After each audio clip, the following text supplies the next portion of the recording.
Muy buen día, bienvenidos a la temporada 2 de Inspira, el podcast de Cargill, donde buscamos conversar, inspirar y nutrir al mundo de una mejor manera, con un enfoque único en la innovación y las historias que transforman la industria pecuaria.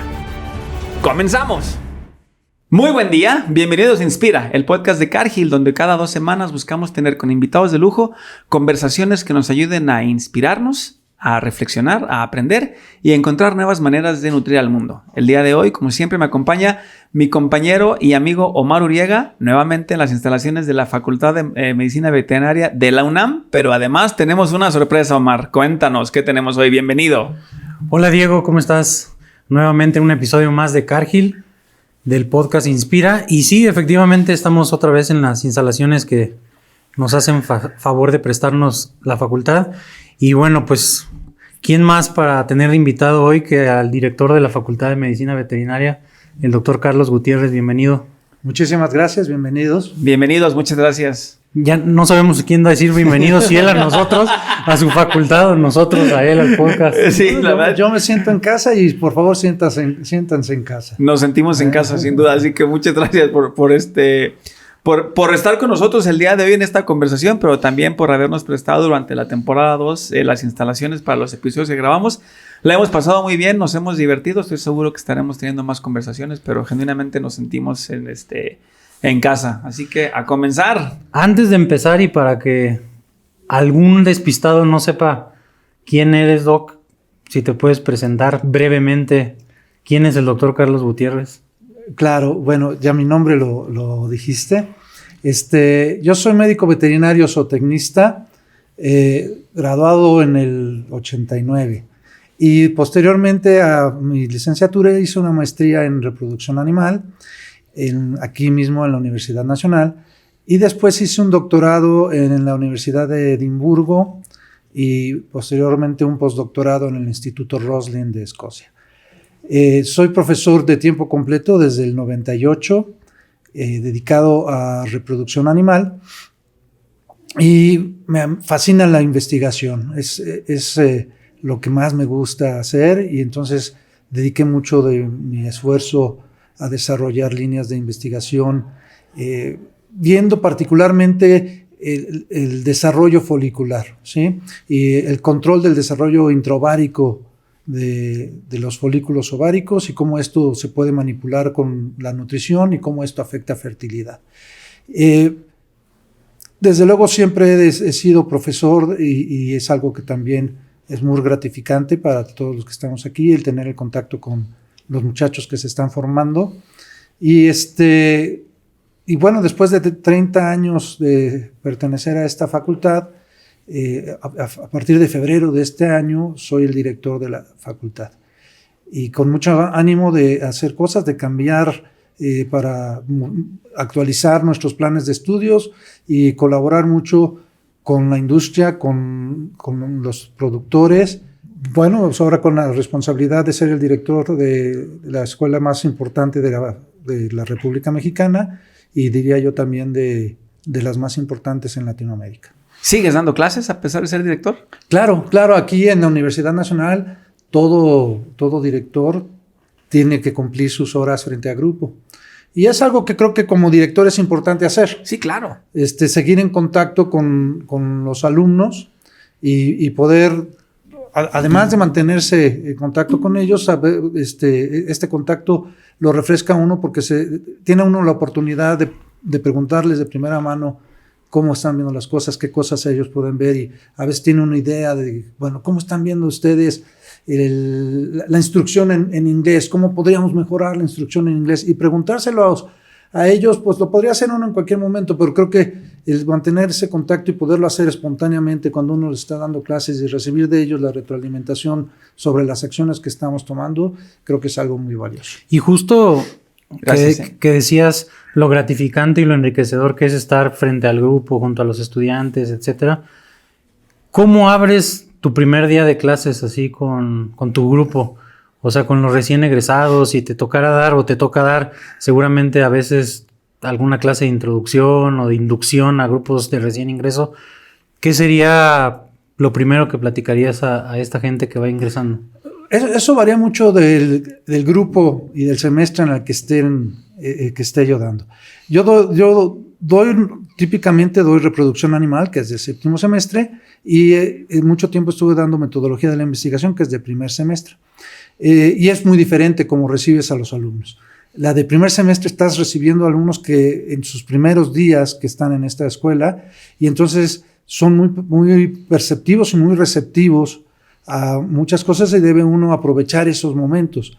Y es importante hacerles ver a ellos la responsabilidad y la importancia de esos primeros días. Son los primeros días en el resto de sus vidas. Claro. Y valga la redundancia de... ¡Guau!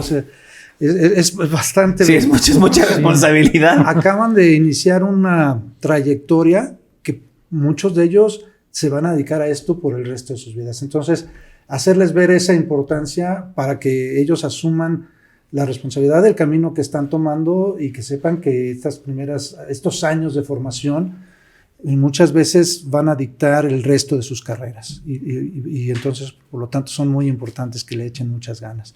Cuando estás en el 7º semestre ya están más formados, ya tienen más claro qué es lo que quieren hacer y entonces, pues, es la manera en que uno lo recibe en ese 7º semestre, ya es sabiendo, bueno, qué es lo que quieren hacer, qué ideas tienen ahorita de su vida profesional, y sigue uno orientándolos y asimilando de ellos qué es lo que quieren hacer y tratando de orientarlos cómo lograr esos objetivos, ¿no? Pero son bastante diferentes los del primer semestre a los del 7º semestre. En el primer semestre, ponerles un panorama a qué nos dedicamos, en el 7º semestre orientarlos para que puedan lograr esa idea que ellos ya tienen formada. Correcto. Y en ese tiempo, Carlos, ¿cómo cambia la percepción de ellos de la medicina veterinaria como tal? Porque me imagino que al principio llegarán así como todo es ilusión y todo es bonito porque ven algo que todavía no conocen, pero a lo largo del tiempo, cuando ya lo conocen, y no es que deje de ser bonito, pero es diferente una vez que lo ves de dentro. ¿Cómo ves que cambia esa percepción que tienen ellos?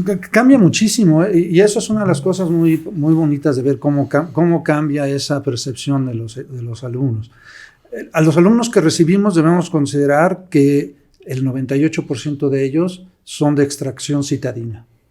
Ya. Y su acercamiento hacia los animales, o lo que es la medicina veterinaria, o lo que es la producción animal, ha sido en la gran mayoría de los casos nula o muy, muy reducida. Y son muy poquitos aquellos alumnos que han tenido contacto por familia o porque nacieron en el campo, contacto con la producción animal y con los animales más allá de una mascota. Y entonces traen una idea de lo que es el cuidado de los animales, lo que es la medicina veterinaria, muy dictada por las redes sociales, por lo que han visto en televisión, redes sociales, etc. Y esto se va moldeando conforme avanza la carrera. Y creo que es algo que hemos hecho adecuadamente, el hacerles ver lo extenso que es la medicina veterinaria y que no nada más es medicina como tal de pequeñas especies, sino que la medicina veterinaria es muy amplia y que estamos a cargo de la sanidad animal, de la seguridad alimentaria, también del cuidado de los animales. Entonces, hacerles ver que esto es muy amplio y que hay muchas especies con las que trabajamos, es algo que los va moldeando, y hacia finales de la carrera, ya en 7º semestre, si uno hace una encuesta, ya muchos de ellos están pensando en dedicarse a animales productivos, que no sucedía mucho al inicio. Entonces sí va cambiando la perspectiva que ellos van teniendo de la carrera conforme van avanzando en sus estudios. ¿Y cómo cambió la perspectiva de Carlos Gutiérrez de la medicina veterinaria a lo largo de toda su vida, desde que eras estudiante? ¿Y qué te inspira a quedarte en la carrera o en el espacio y eventualmente llegar a liderar la que decías tú, la facultad más importante de medicina veterinaria en el país? ¿Cómo es ese camino para Carlos? Mira, creo que esto le sucede a mucha gente. Yo, sin embargo, fui muy afortunado en crecer en una familia donde teníamos mucho contacto con el campo, y todos los veranos nos íbamos a Jalisco a pasar los veranos, y entonces fui afortunado en que tuve el contacto con ganaderos, con mi familia, donde tenían granjas de aves, granjas de cerdos, y nos la pasábamos trabajando en estas granjas, haciendo todo, vamos, o sea, haciendo lo que un niño puede hacer, recoger pollita para vacunarla, recoger huevo, cuidar los partos de las cerdas, en fin. Entonces, en ese sentido yo fui muy afortunado de que tuve ese contacto muy tempranamente con lo que eran animales de producción. Yo entré desde luego a la carrera queriendo ser médico veterinario y pues como se fueron dando las cosas, me fui orientando hacia queriendo ser médico veterinario, acabé en investigación y es algo que me enganchó, me apasionó y dediqué mi vida a la investigación. Pero originalmente mi idea no, vamos, creo que eso es común.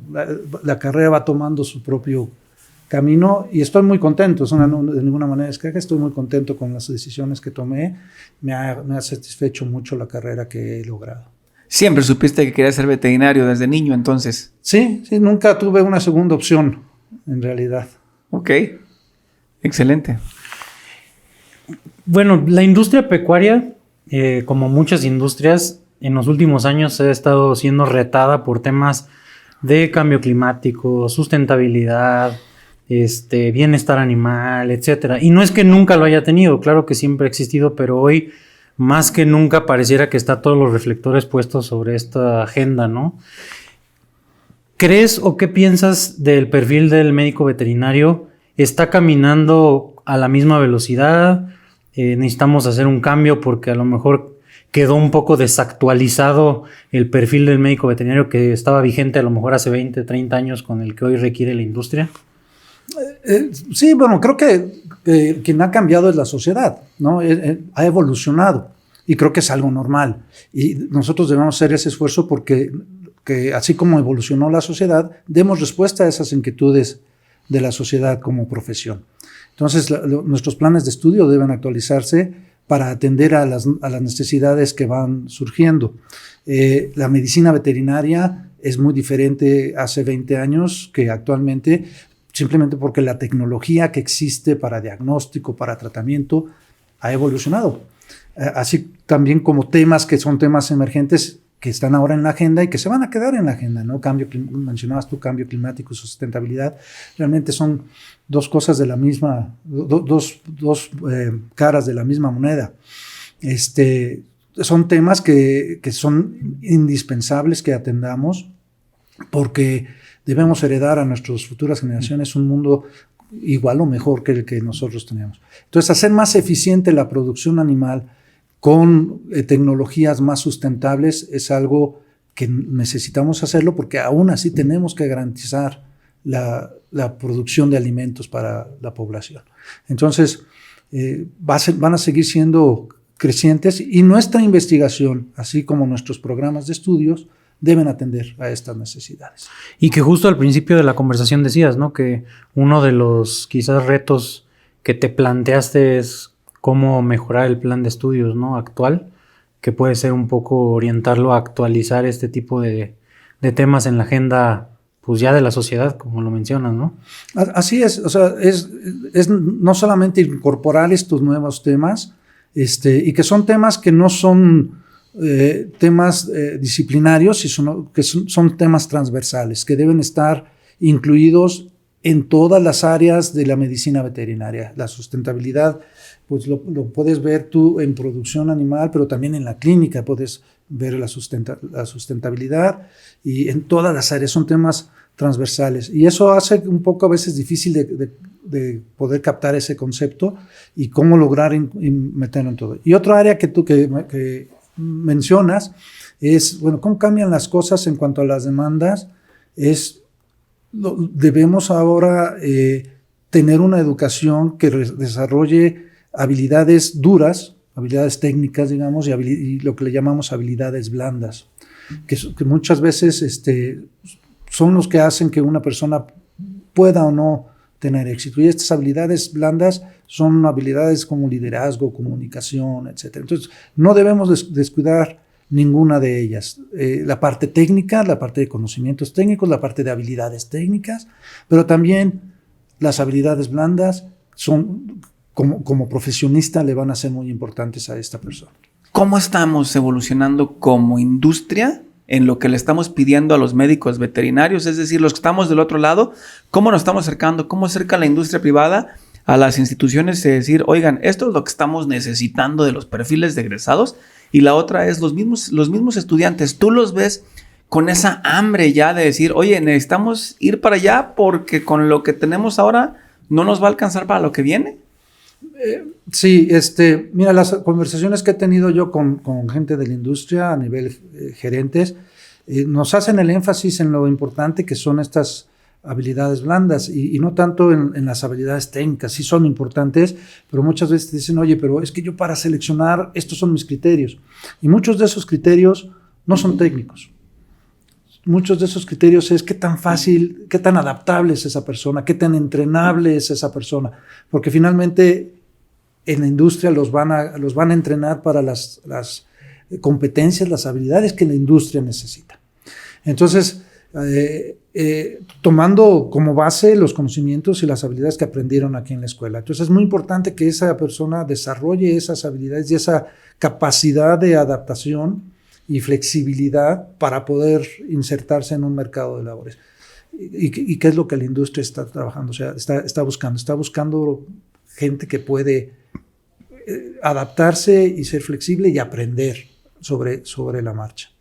Sí, porque además lo que tú mencionabas, hoy la oportunidad de aprender la parte técnica sí la tienes en la universidad y siempre la vas a poder aprender de tus pares, ¿no? Pero hay un tema de habilidades que no necesariamente vas a aprender. El ejemplo que luego usamos, ¿no? ¿Quién le enseña a un jefe a ser un buen jefe? Pues si tuvo la suerte de tener un buen jefe, lo va a aprender de él. Pero si tuvo la suerte de tener un mal jefe y no se lo enseñó a alguien más, estás condenando a una generación y a la siguiente y a la siguiente. Lo mismo pasa con las habilidades blandas. Si no le damos la seriedad que se requiere para que las personas puedan aprender, pues sí van a poder aprender algo, pero no necesariamente lo que necesiten y pueden quedar limitados, y no por la parte técnica, porque la parte técnica la van a tener, pero si no tienen ese tipo de liderazgo, cuando quieren ir a una transnacional que les van a decir, tienes que liderar a un grupo de personas, de 10, 20 personas que trabajan en diferentes ciudades y tienes que estar viendo cómo influyes en ellos. Ahí es donde estamos viendo que muchas veces los alumnos o los recién egresados se frustran porque la transición es muy dura, es muy de golpe. Y la verdad es que a mí me encanta escuchar que lo estén viendo, porque creo que además no es un rol de la universidad sola. O sea, creo que es un rol de la industria, ¿no? O sea, si se lo dejamos a la universidad sola, pues nos vamos a quedar esperando todos, ¿no? Me quitaste las palabras de la boca. Es algo que debemos platicar y realizar conjuntamente. La educación la realizas para atender una demanda social y es con los miembros de esa sociedad que debes tú lograr, claro, el afinamiento de esas competencias. Y en este caso hay roles que el pulido de esas habilidades lo debemos lograr conjuntamente entre las universidades y la industria a la que se van a insertar.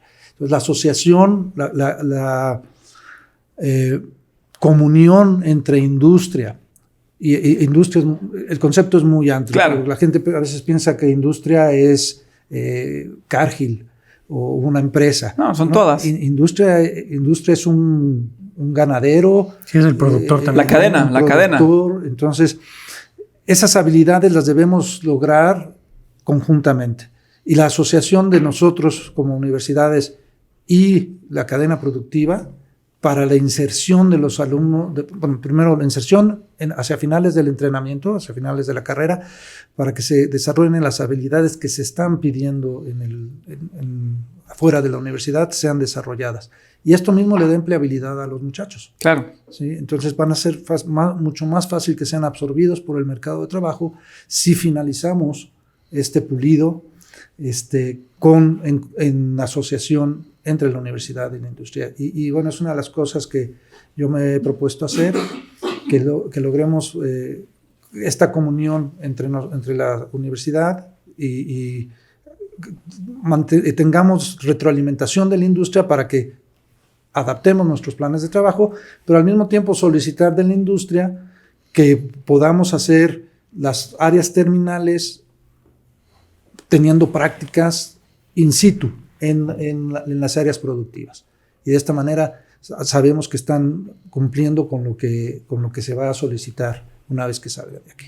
Creo que eso es una de las cosas mucho más importantes que podríamos lograr en estos cambios de planes de estudio y esta integración. O sea, si logramos esta integración, podemos hacer una universidad de la vida. Y ganamos todos. Y ganamos sí. todos. Idealmente hay que voltear la carrera. Hay que empezar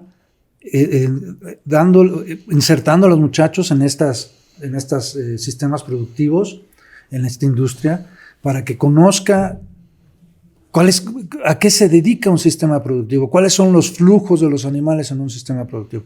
Lo que vive todo joven cuando crece en ese ambiente, que llega cuando decide ser médico veterinario, es porque conoce el sistema productivo y conoce bien a qué se va a dedicar a posteriori. Y entonces sí, actualmente para las generaciones que estamos recibiendo sería muy importante que pudiéramos voltear este plan de estudios y que de entrada se vivieran inmersos en un sistema productivo, y entonces nos sería mucho más fácil la educación porque conocen ya cuáles son los objetivos de los sistemas productivos y cómo se realizaría la medicina preventiva, no una medicina individualista, sino una medicina preventiva en estos sistemas productivos. Y ya así estés hablando de cerdos, aves, ganado o pequeñas especies, ¿no? Entonces, claro, creo que sí es algo que sería muy bueno. El reto es cómo lo logramos logísticamente. Claro. Pero bueno, es algo que para eso nos pusieron aquí, para tratar de resolver esos retos. Es importante, pero es importante reconocerlos primero.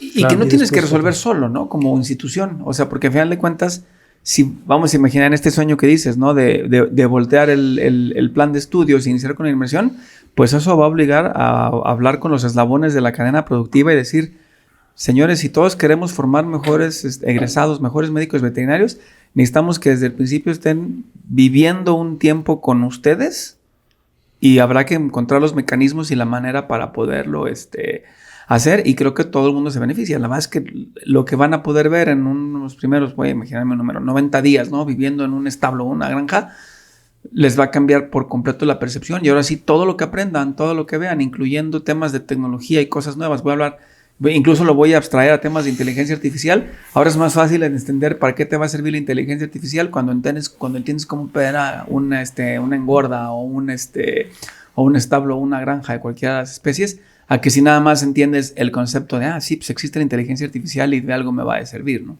Claro, sí. Pero también, o sea, como les decía, es un reto. ¿Cómo lo vamos a hacer? Sin embargo, aún con los planes que tenemos, el que tengan una inmersión más profunda hacia finales también va a seguir siendo muy importante. Claro. Y regresando a las habilidades blandas, siempre empezamos por cosas muy técnicas. Y queremos entonces que el alumno, le dejamos que él sea quien desarrolle esas habilidades blandas. Y mucho de estas inmersiones a lo largo de la carrera o en algún momento le van a despertar al alumno necesidades que va a darse cuenta y va a tener que empezar a desarrollar, ¿sí? ¿Cómo es la comunicación con el cliente, con el ganadero? ¿Cómo cobro? Entonces, esas son cosas que muy difíciles. ¿Cómo vendo? Porque finalmente vendemos un trabajo. Nos estamos vendiendo. Esos son retos que son muy difíciles hacer dentro de las aulas. Y tenemos que, para que realmente salga un individuo formado en todas estas áreas, necesitamos necesariamente la exposición. Y ahora que decías lo de cómo vendo, incluso uno de los temas es cómo me vendo para que me paguen lo que realmente vale mi trabajo y mi tiempo, ¿no? Que muchas veces, como recién egresados, estamos acostumbrados a aceptar lo que nos paguen en el primer salario y no entendemos que lo que nos paguen en el primer salario va a ser la base salarial del resto de nuestra vida, porque los incrementos van a venir siempre sobre cómo iniciemos, ¿no? Y entre más altos iniciemos, mejor. No todo el mundo va a poder iniciar como quisiera, pero el ayudar a los alumnos, a los egresados a decir, esto es lo que vales y esto es lo que tienes que ser capaz de explicarle a la persona que te vaya a emplear. Incluso a lo mejor algunas veces decir, si no me pagas esto, prefiero seguir buscando. No sé qué es más fácil decirlo que hacerlo, ¿no? Pero en ese sueño ideal también hay que ayudarles a ellos a que puedan tener un mejor retorno económico para su trabajo. Sí. Y nuevamente regresamos en este tema lo importante que sería esa interacción, esa integración de la industria con nuestras áreas terminales o en cualquier momento que ustedes, quienes tienen esa experiencia, quienes están contratando gente, les pueden hacer ver a nuestros alumnos, cuando aún son alumnos, este tipo de cosas que van a enfrentarse tarde o temprano y que es importante que vayan desarrollando esas habilidades de saberse vender, de saberse comunicar. Y ahí regresamos a las habilidades blandas. Cómo me vendo es una habilidad blanda. Uh-huh. ¿Sí? No es una habilidad técnica. Sí está basado en lo técnico. Necesito yo tener esa seguridad técnica para poder justificar un trabajo que finalmente va a justificar mi venta o el precio de mi venta, si tú quieres, ¿no? Pero el poder lograr con ustedes esa asociación para hacerles ver a los muchachos esto y que lo perciban de quienes han estado en el mundo laboral.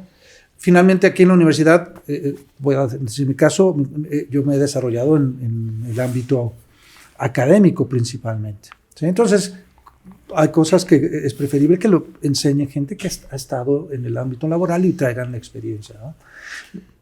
Y hay muchas áreas, el área administrativa, por ejemplo, ¿sí? El área gerencial, que es algo que deben desarrollar los muchachos, el área de liderazgo fuera, porque aquí se puede desarrollar liderazgo, pero necesitan saber cuáles son las circunstancias a las que se van a enfrentar afuera para que puedan ellos entenderlas y también desarrollarlas. Y entonces sí puedes hacer con inteligencia artificial o con simulaciones, etcétera, puedes hacer prácticas para exponerlos a estas situaciones, pero el que tengan esa vivencia, que vayan con ustedes y las vivan, sería una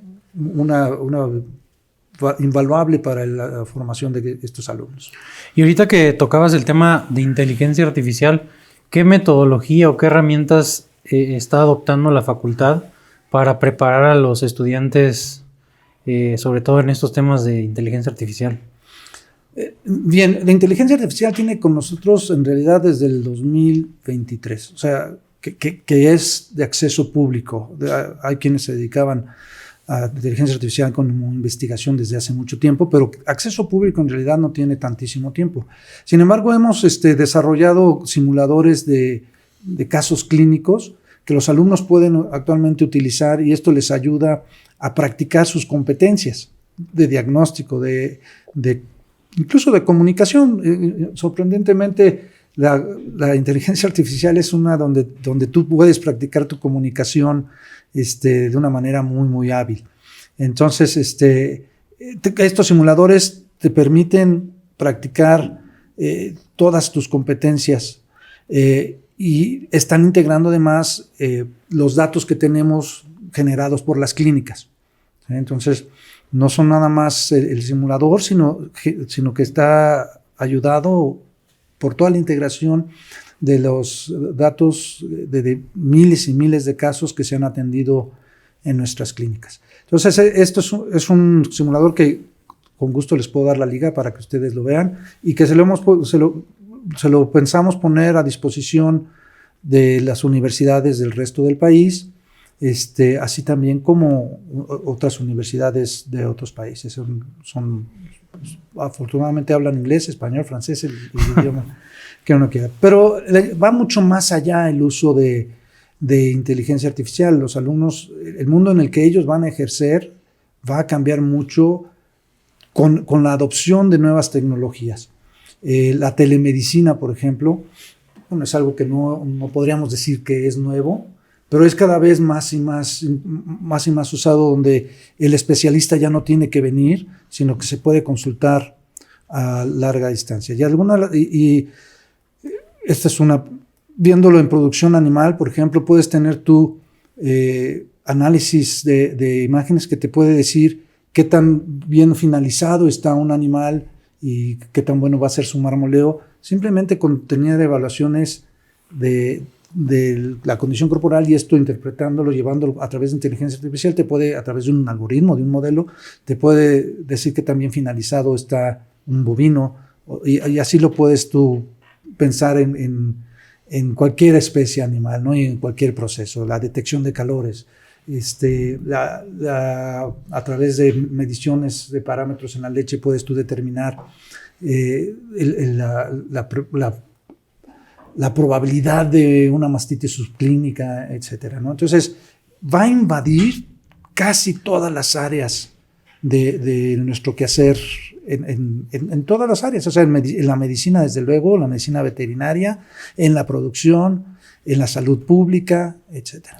Y es que lo conecto con el punto anterior de que hablábamos de las soft skills, porque pareciera que es una buena oportunidad, partiendo de que la inteligencia artificial no va a llegar a sustituir a nadie, pero sí a agilizar y a cosas técnicas ser mucho más eficiente, podría liberarse cierto espacio para desarrollar otras habilidades en el médico veterinario, que en lugar de que te tardes 2-3 horas llegando a un diagnóstico en una radiografía o un ultrasonido o algo, si te tardas minutos, pues a la suma de tantos diagnósticos puedes dedicar tiempo a desarrollarte en liderazgo, creatividad, gerenciales, habilidades gerenciales, etcétera, ¿no? Entonces pareciera que la inteligencia artificial no solo llega a cumplir un objetivo muy tangible para todos, sino pudiera tener ahí algo oculto, ¿no? Que podríamos sacarle raja también.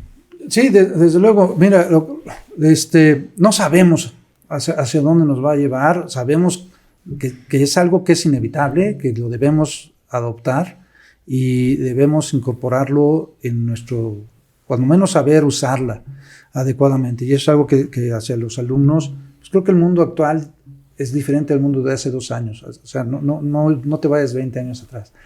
La manera, por ejemplo, en que se busca literatura, la manera en que estudias, actualmente cambió mucho con el uso de inteligencia artificial. Tú puedes rápidamente extraer de artículos lo más importante utilizando inteligencia artificial y luego ya te puedes ir a buscar los detalles, pero también encontrar esos detalles que antes era, pues ahora léete toda la metodología para saber exactamente cómo lo hicieron. Ahorita lo puedes encontrar mucho más rápido. Uh-huh. Entonces, sí necesitamos saber usarla. Necesitamos enseñarles a los alumnos a cómo pueden ser más eficientes con el uso de inteligencia artificial en las labores que ahorita les corresponden, que es su formación. Y posteriormente, cómo se va a utilizar la inteligencia artificial en las prácticas de medicina veterinaria, ¿no? Tú hablabas interpretación de imágenes, es lo que mencionaste. Bueno, sí, interpretación de imágenes, ya sea de laminillas patológicas, o bien de radiografías, etcétera, es algo que se va a dar muy pronto. O sea, ya existen modelos de interpretación de imágenes, de radiografías, etcétera, y va a llegar el momento en que se afinen a tal modo que van a ser comerciales y bueno, siempre se va a necesitar el radiólogo o el imagenólogo que las va a interpretar, pero con la ayuda de la inteligencia artificial va a ser mucho más eficiente todo su trabajo. Entonces, sí, el riesgo es no empezar a usarla. Yo eso es lo que ahorita veo como lo más riesgoso. El excluir a nuestros alumnos del uso de ellas es mucho más riesgoso, porque entonces si alguien que sí la use, los va a desplazar. Sí, de hecho, ahorita que dijiste esa frase de el riesgo no es usarla, me acuerdo que en una entrevista que le hicieron a Yuval Noah Harari, el sociólogo, le preguntaron, oye, ¿no le tienes miedo a la inteligencia artificial? Y él decía, me da más miedo no usarla que usarla. Y hace todo el sentido del mundo, ¿no? O sea, no usarla quizás sea más riesgoso, ¿no? Sí. Yo ahorita, mi trabajo ha cambiado en los últimos 2 años. Bueno, además de que tengo otro trabajo. Además del cambio natural. La manera en que realizas trabajo cambió. Te digo, ahorita te es muy fácil escanear documentos y extraer la información que estás buscando. Ajá. Que tiene riesgos, desde luego que tiene riesgos y hay que estar consciente de ellos, pero no espantarnos. Uh-huh. Hay que estar consciente y evitar caer en esas trampas, ¿no? Pero creo que la debemos usar, creo que debemos incorporarla, no en los planes de estudios, pero sí en cómo les enseñamos a buscar literatura, cómo les pedimos tareas. La tarea de hacer monografías es del pasado. Sí, claro. Ahora es cómo razonas Y lo que tenemos que evaluar es ese proceso de razonamiento clínico y no el resultado, ¿sí?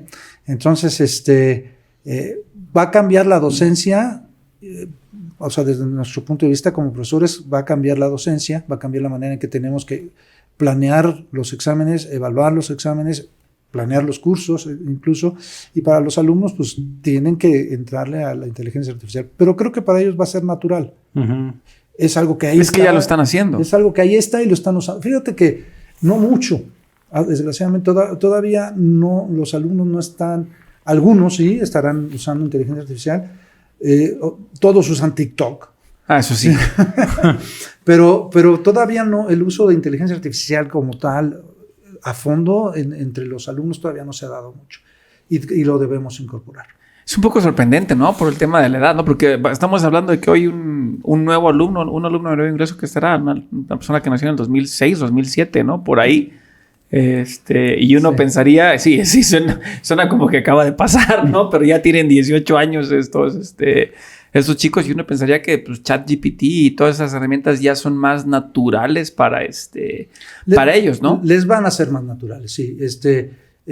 Porque o sea, esto que estamos hablando ahorita es la misma conversación, me imagino, que se debe estar llevando en quienes están haciendo los planes de estudios de secundaria y prepa. Seguro. ¿Sí? Entonces, la gente que está discutiendo en secundaria y prepa cómo debe cambiar los planes de estudios, están discutiendo si la inteligencia artificial deben estar incorporándola, y seguramente están diciendo lo mismo. Claro, el riesgo es no hacerlo. Entonces, dentro de unos años, ya los alumnos que nos lleguen, dentro de unos años, es 2. Es retórico. un año. Sí. Un año o 2 años.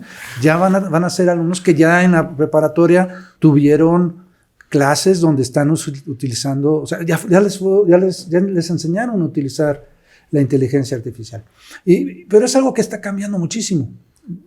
Ha habido aplicaciones que las empiezo a usar y una semana, 2 semanas, un mes después ya no existen porque las absorbió otra compañía. Un pez más grande, y ahora ese sistema de lenguaje incorpora las nuevas aplicaciones que alguien más desarrolló. Entonces va evolucionando mucho, y bueno, va a seguir evolucionando mucho, se van a estar generando más y más aplicaciones. Yo no estoy muy preocupado por seguirles la pista de cada cosa, porque las van incorporando, ¿sí? Entonces, todos los más comunes tienen, actualmente, hace un año tenían reconocimiento del lenguaje escrito, actualmente tienen reconocimiento del lenguaje oral, tienen reconocimiento de imágenes, tienen lo que le llaman deep thought, o sea, tienen procesos que simulan más un razonamiento. Sí, siguen siendo algoritmos, hay que estar consciente de esos, pero hacen respuestas razonadas, o lo que se podría pensar como razonadas. Coherentes. Y esto es lo que pasa, es que siguen sistemas que le llaman cadena de pensamiento, chain of thought.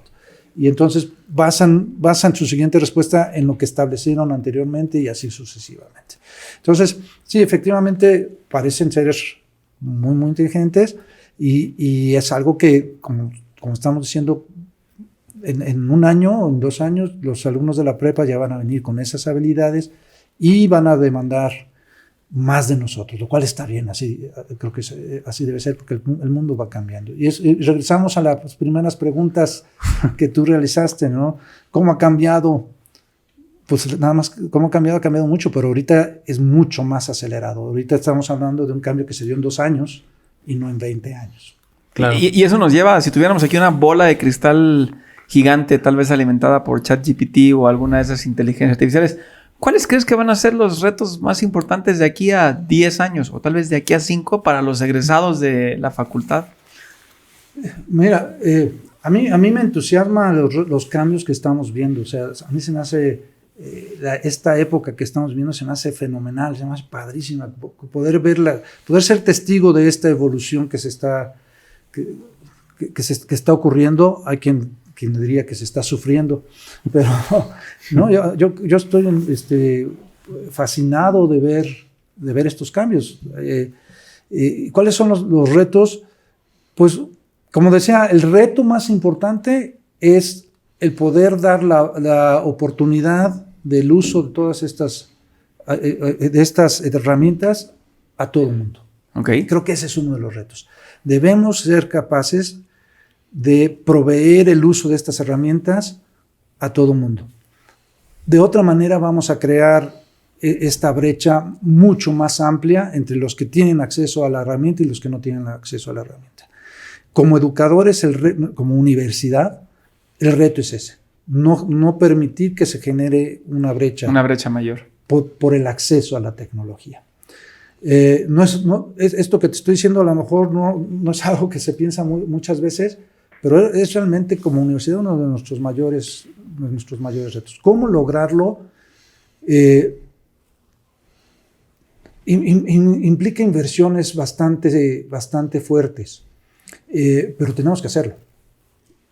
No tenemos opción. Aquí no podemos dejar a una generación o alguna generación o por oportunidades que un sector social no llegue a tener acceso a esto.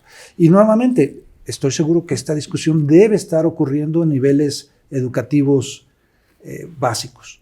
No nada más en la universidad, debe estar ocurriendo hasta en primaria debería estar ocurriendo. Sí, tendría que, ¿no? En el mundo que estamos viviendo, para mí ese va a ser el mayor reto. Ahora, ¿cómo va a evolucionar queriendo ver esa bola mágica en los próximos 10 años? Yo creo que va a acercar el mundo todavía más. El mundo se ha ido haciendo chiquito conforme nosotros hemos ido creciendo. Podemos ahora estar tomando un curso de cualquier cosa en la universidad de cualquier lado, de cualquier parte del mundo en el idioma que sea. En el idioma que sea, porque te lo puede traducir la máquina instantáneamente. Entonces, ha hecho las distancias más pequeñas. Con el uso de estas herramientas, todavía se va a hacer más pequeño. Yo puedo generar cursos, yo puedo generar los cursos que yo quiero hechos para mí y lo genero y lo tomo en el momento en que yo quiera a mi paso. Y hay que ser conscientes de esto. O sea, como educadores, existen las herramientas actualmente para generar cursos hechos a la medida. ¿Sí? Y bueno, son unas ventajas que tenemos el acceso a la información de cualquier lado en la palma de nuestras manos. Entonces la información ser poder, la información ahora es muy fácil. Es muy fácil allegarse a la información. Y entonces, nuevamente regresamos a las habilidades. Aquel que sea capaz de allegarse a la información y absorberla, interpretarla adecuadamente, va a poder acceder a mejores avances, a mejores logros. ¿Sí? Ya no es el aprenderse las cosas, sino el saber buscar, saber interpretar, saber razonar, saber absorber. Desde luego, como las partes básicas que te permiten el interpretar conocimientos más avanzados, los tenemos que seguir enseñando en las universidades. Pero cada vez más las superespecialidades van a tenerse que dar ya en asociación con la industria, como hablábamos. Y la toma de decisiones que tiene que venir con todo eso, ¿no? Porque al final de cuentas todo eso va a tener que llevar a toma de decisiones cuando estás en un mundo laboral, que yo creo que es parte de lo que va a pasar, ¿no? Al final de cuentas la inteligencia artificial te va a ayudar a poder analizar más rápido, pero muchas veces la toma de decisiones sigue siendo humana. Sí. Entonces, cuanto mejor estemos preparados, y nos vamos a equivocar todos siempre, ¿no? Pero equivoquémonos pronto, ¿no? Y corrijamos lo más pronto posible, porque si nos esperamos a la edición perfecta, tal vez nunca llegue ese momento. Pero vas a tener herramientas que te van a dar la probabilidad dentro de una serie de opciones, te van a dar probabilidades de cuál es la mejor opción para ciertos objetivos. Entonces, te digo, es muy difícil decir exactamente cómo se van a dar las cosas, porque las predicciones que ha habido no se han cumplido en el sentido de que se predecía. Por ejemplo, hay algo que le llaman inteligencia autónoma. Se estaba prediciendo para el 2030, ya están pensando que va a ser en el 2025, 2026 probablemente.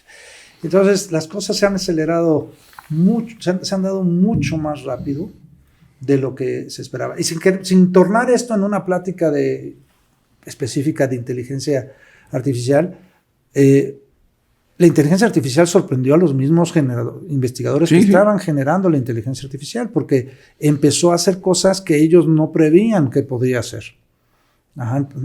Empezó a darles respuestas que, caray, ¿cómo llegó a eso, ¿no? Entonces ellos mismos fueron sorprendidos de, entre comillas, el razonamiento que estaban viendo de la inteligencia artificial. O sea, hay cosas que ya no se pueden explicar. O sea, lo que es al inicio sistemas neuronales, que era lo que estaban estudiando, podían predecir muy fácilmente cuál era lo que iba a resultar, y de repente empezaron a tener resultados que ya no podían explicar.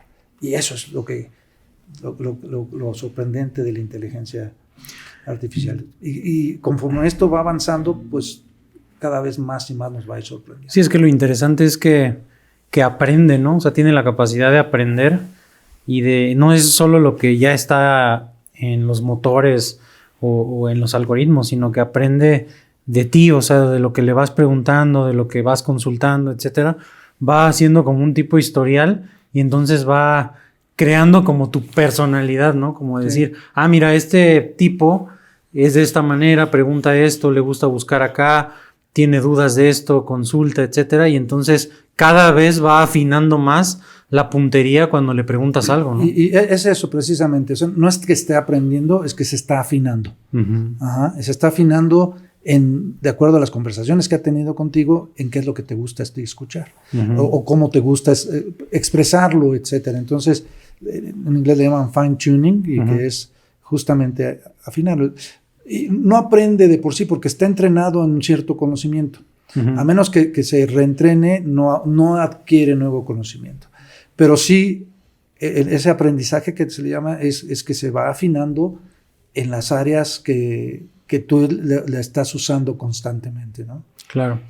Oye, doctor, y para ir un poco cerrando, ¿cuál dirías tú que ha sido, digamos que de las mayores ganancias, si tuvieras que decir una o dos que hemos ganado como gremio en la sociedad, cuál crees que ha sido en los últimos años? Y a lo mejor una segunda pregunta, perdón, Diego, es ¿qué deberíamos de estar buscando ganar en los próximos años? O sea, ¿qué hemos logrado y qué nos faltaría ganar como gremio? Mira, nuevamente lo que hemos ganado como gremio han sido gracias a la evolución que ha habido de la sociedad y de la relación que hay entre la sociedad y los animales. Esta relación cambió. Y ha venido cambiando en los últimos años, pero se aceleró mucho durante la pandemia. ¿Por qué? Pues porque hubo una convivencia forzada. Y entonces actualmente la relación con las mascotas es muy diferente a la relación que había hace 20 años, hace 30 años. Y eso ha puesto al médico veterinario en una posición mucho más prominente en la sociedad de lo que tenía anteriormente.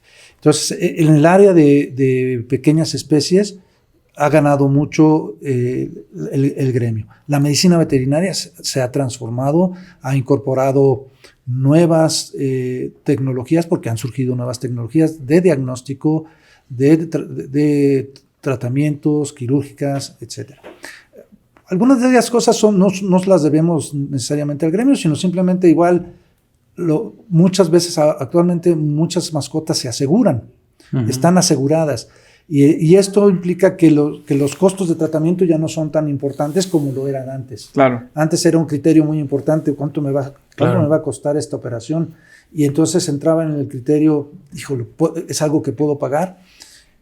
Actualmente, si está asegurada la mascota, se hace el tratamiento. Entonces, esto ha permitido que evolucionen los tratamientos en medicina veterinaria, o que tratamientos que ya existían ahora se empiecen a aplicar. ¿Quién hace tiempo iba a mandar a una resonancia magnética a un animal? Bueno, pues ahora se puede, ¿no? Porque está cubierto por un seguro.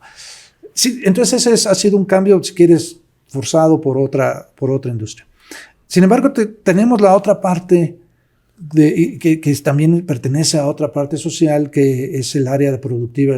Entonces la medicina veterinaria en áreas productivas siguen considerando como uno de los criterios más importantes. Finalmente los animales son animales para la producción de alimentos en esas áreas. Y aquí los criterios han cambiado también porque ahora incorporamos bienestar animal, sostenibilidad, etcétera, pero se ha avanzado mucho menos. Y en muchos casos, desgraciadamente, todavía no se tiene la solvencia económica para tener la asesoría veterinaria. Tú deberías pensar que todo animal todo ganadero debe tener asesoría técnica, y esto todavía no sucede, ¿sí? Y aquí el rol que ha tenido los gobiernos para apoyos a estas asesorías también es algo que ha cambiado, ¿sí? Muchas de estas han desaparecido porque dejaron de haber los apoyos. Y existen, sin embargo, asociaciones o métodos de asociación donde a través de la Unión Ganadera Regional puede tener contratados médicos veterinarios que son pagados a través de las cuotas a la Unión Ganadera, entonces no le implica a un individuo en particular el desembolso. Sino que están pagando. Entonces existen las maneras, pero sí existe un sector muy grande de la sociedad que no puede pagar los servicios médicos veterinarios. Y eso es una desgracia que en conjunto nos toca atenderlo y también es algo que el gobierno tiene que intervenir, porque no le puedes pedir tú ni al médico veterinario que lo haga de gratis, ni a un productor que pague algo que no puede pagar, ¿no? Mi última pregunta, porque ya Omar nos va a llevar al cierre, pero no me puedo quedar con las ganas. En esta trayectoria que has tenido tan exitosa y tan buena, Carlos, ¿de qué es de lo que más te sientes orgulloso de tu trayectoria profesional? Híjole, esa es una pregunta muy, muy difícil de contestar. Por eso la hago al final. Empiezan a pasar imágenes de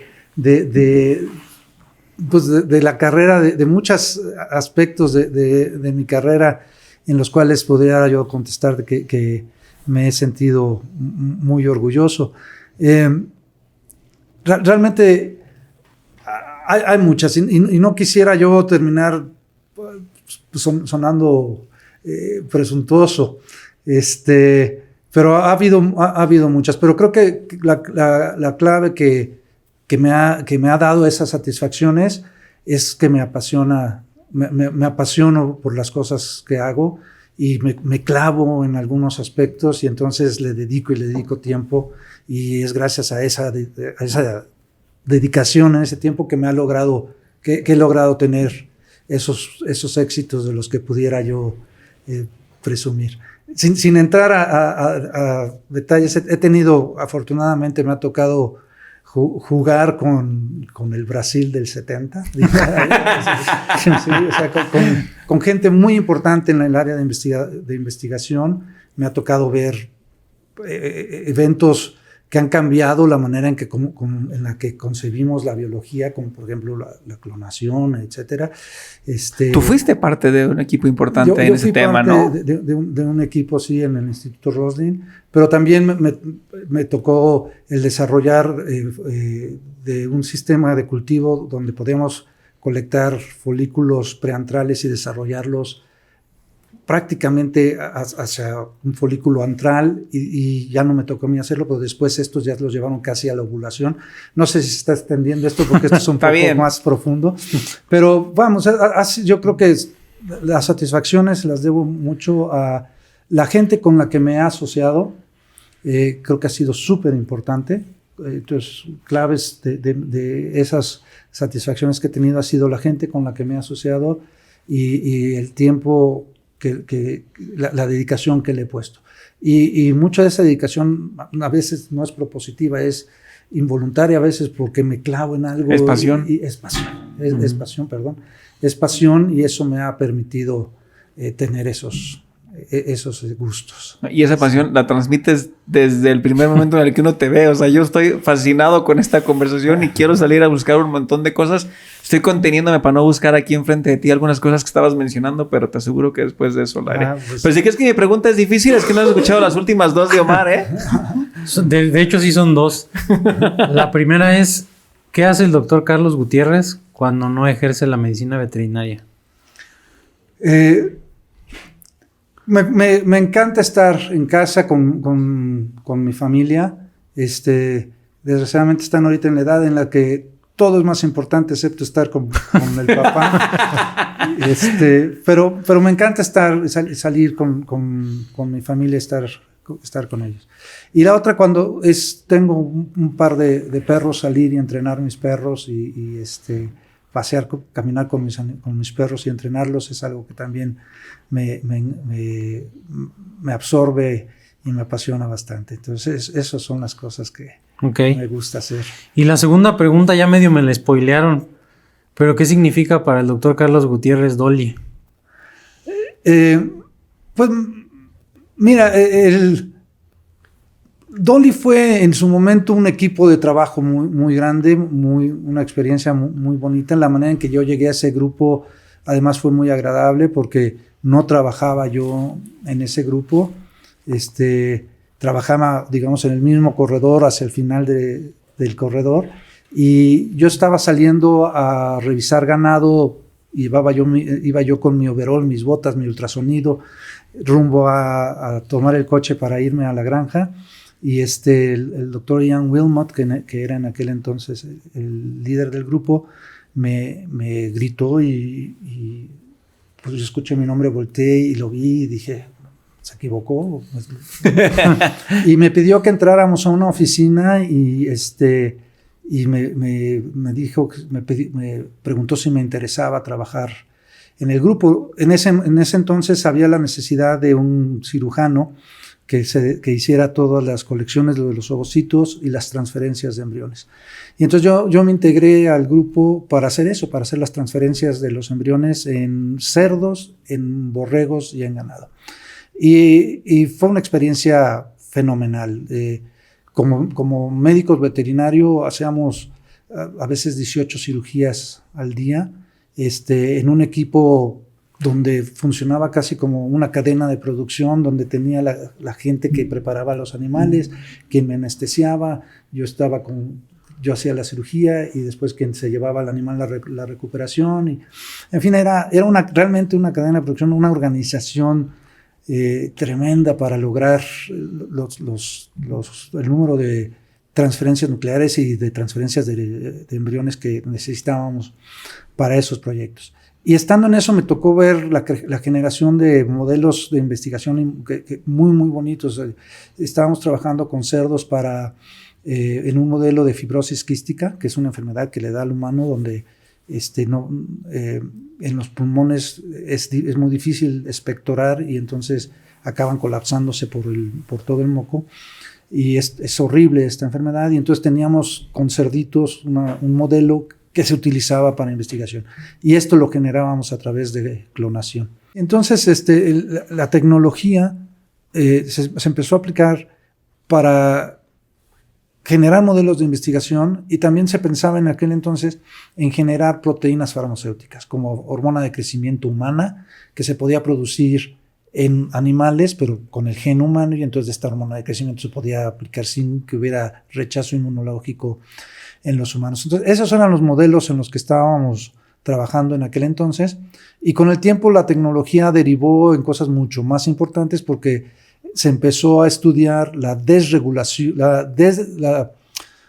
la diferenciación celular, que regía la diferenciación celular desde el punto de vista de expresión génica, y cómo se podía dediferenciar una célula y cómo se podía diferenciar en distintas rutas. Entonces, actualmente la clonación per se ya no se hace tanto, pero se hace mucho más investigación y hay mucho más desarrollos ahora con el conocimiento que derivó en la expresión génica, qué regula la expresión génica, cómo podemos controlar los mecanismos de expresión génica para que te lleve por una ruta de desarrollo hacia un lado, o hacia un tipo de celular o hacia otro tipo de celular. Fue realmente fascinante el vivir todo eso. Y hace poco, en el 2014, 2015, hicimos un estudio donde evaluamos 10 clones y había el mito de que los clones envejecían prematuramente. ¿Y por qué? Porque si la célula que tú tomaste para clonarlo tenía 7 años, entonces la cría que nacía de esa célula, cuando cumplía 2 años, a lo mejor ya tenía 9, el acumulado, ¿no? Ya había acumulado en el DNA todos esos cambios. Y lo que se vio es que no, o sea, una vez que tú transfieres el núcleo, hay un borrón y cuenta nueva, o sea, hay un mecanismo enzimático que quita todos los daños y los cambios que ha ocurrido durante la vida y lo lleva a llevar a un estadio cero, digamos. Y en este estudio lo que demostramos es que no había evidencias de un envejecimiento prematuro, sino que un animal que nace a través de clonación tiene la carga genética que ya tiene, pero no tiene envejecimiento acumulado. Y eso lo publicamos, creo que fue el 2015, 2016. Entonces, fue muy bonito, fue una experiencia increíble, única realmente, el vivir de cerca el fenómeno de la clonación, aunque yo no estuve en ese grupo cuando salió Dolly, yo me incorporé a ese grupo posterior a Dolly, cuando se empezó a desarrollar la tecnología del licenciamiento de esa tecnología, ¿no? Pero sí, aún así lo vivimos muy de cerca y bueno, otro día podemos platicar de las experiencias que nos tocó vivir en el instituto con amenazas de bomba, etcétera. Wow, claro. Porque fue algo que socialmente causó mucha revolución. Yo sé que ya nos íbamos, Diego, pero escuchándolo, la verdad está interesante y no me puedo ir sin preguntarle esto.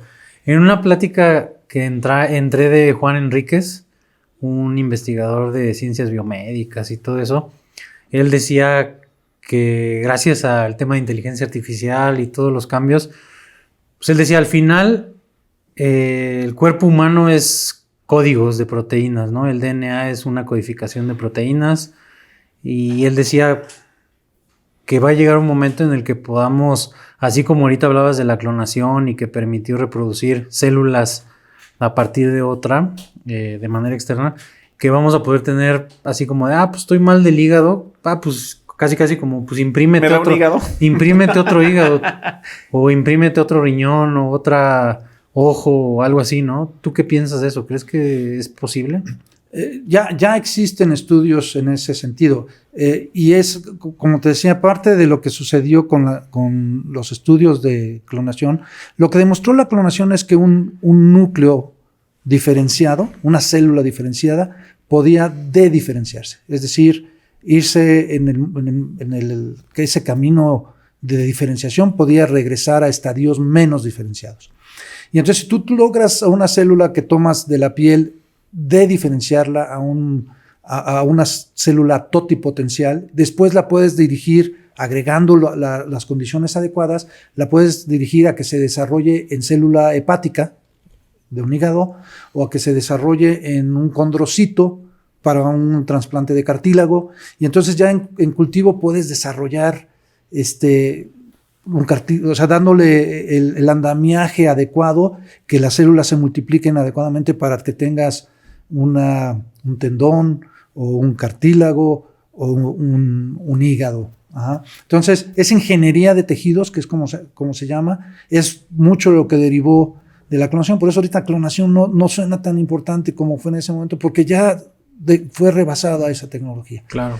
Y sí, la ingeniería de tejidos ahorita, la parte más cruda de ingeniería de tejidos es la carne de in vitro para hamburguesas in vitro. Esa es la parte más cruda. Pero ya se hacen, por ejemplo, prótesis de nariz, prótesis de orejas, que se pueden hacer con ingeniería de tejidos. Y en algún momento, si se puede lograr hígados o células totipotenciales que se pueden meter en el cuerpo humano, por ejemplo, en articulaciones, etcétera, para reparar algunos daños que existen, pues es hacia donde vamos. Y eventualmente, o sea, eso es algo que nos va a tocar ver. Seguramente nos va a tocar ver cuando esto llegue. Qué buena época para estar vivos, ¿no? Es lo que decía hace rato. Sí, exacto. Me referí a inteligencia artificial, pero en todos estos, los cambios que nos ha tocado presenciar han sido espectaculares. Sí. Y a ti de muy cerquita. Sí, y pues no nos queda más que disfrutar el viaje. Afortunadamente. Muchas gracias por acompañarnos, Carlos. Al contrario, ¿Cuál es tu correo, Carlos?